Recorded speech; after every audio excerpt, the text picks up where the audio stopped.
going to make a pantry pasta puttanesca based off this recipe from Sam Turnbull. It Doesn't Taste Like Chicken is her recipe vlog. I've made a few changes to suit our taste, plus added an optional ingredient and changed the spices just a little bit. Brian's not a huge fan of olives, and it calls for a half a cup of olives. I've put it down to a third cup of olives and added a few spices, and then we're also going to add some vegan or plant-based sausage. First thing we're going to do is chop a third cup of onion, and we're going to do about 4 cloves of garlic, and we'll get that all chopped up.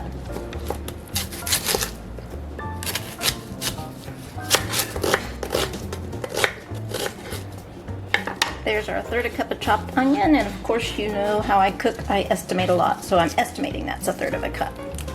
We're going to do a few cloves of garlic,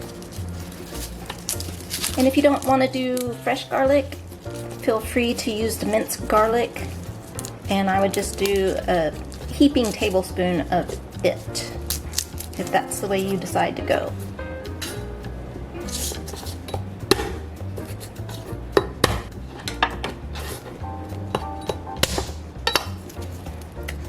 Get these peeled real quick, smashing them with a knife like that, or if you're stronger than I am, you can do it with the palm of your hand. It makes the peel so much easier. They can still be a little stubborn, but it's much easier than trying to do it without smashing it.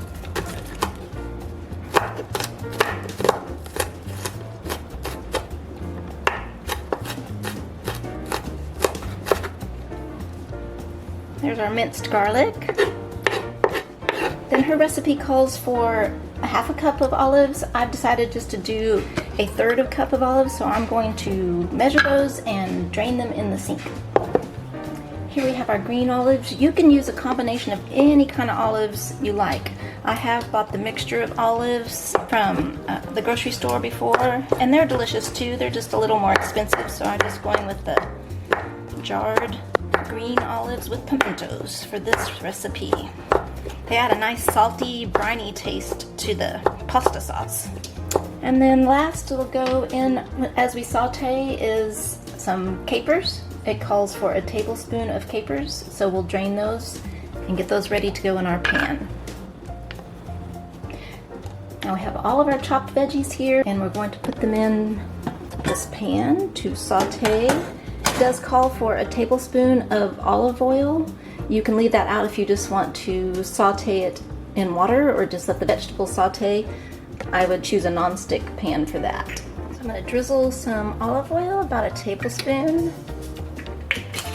Turn the heat up to medium. And we're going to add all of our chopped veggies in, starting with the onion, garlic, olives, and then our 1 tablespoon of capers. Stir that around and let it saute.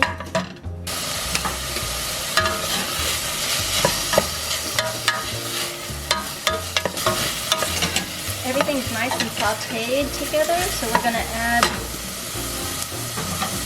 the next ingredients. First is a 28-ounce can of crushed tomatoes. You can also use diced tomatoes. Our trusty sugar bowl, 2 teaspoons of sugar.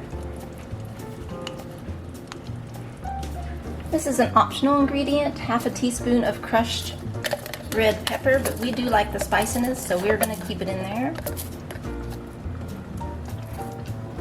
Then for some Italian flavor, I'm adding Italian seasoning, 2 teaspoons of that, dried.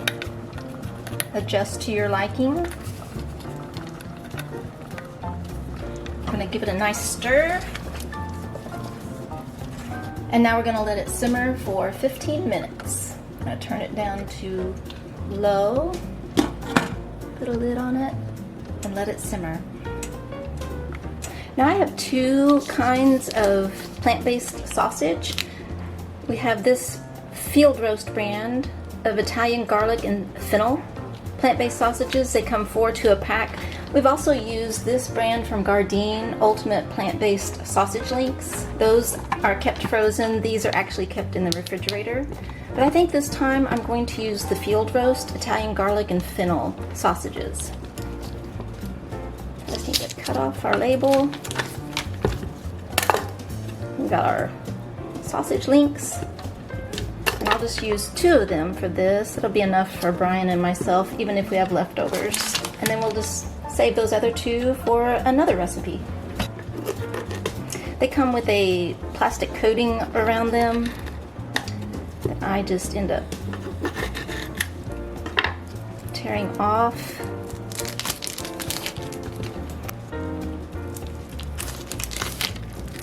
There we have those. And I just like to make them in bite-sized pieces, so I'm going to slice down the middle.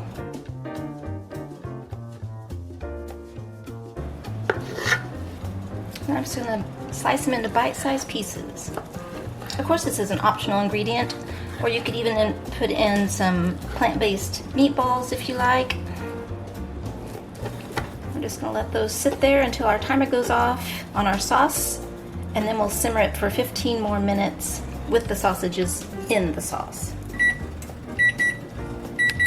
Our 15-minute timer went off, so now we're going to add the plant-based sausages to our sauce. Let's give it a nice stir. Too bad you can't smell through the camera because it smells divine around here. We have those we've chopped up. Just gonna drop them into the sauce. Give it a stir, and then let it simmer for 15 more minutes. We're also going to start our pasta water. Our pasta water here, we're going to set it to boil. And we're going to have rigatoni pasta, but you certainly choose the kind you like. It says 8 ounces of pasta in the original recipe. I'm going to cook pretty much this whole container because Brian likes to take pasta for lunch.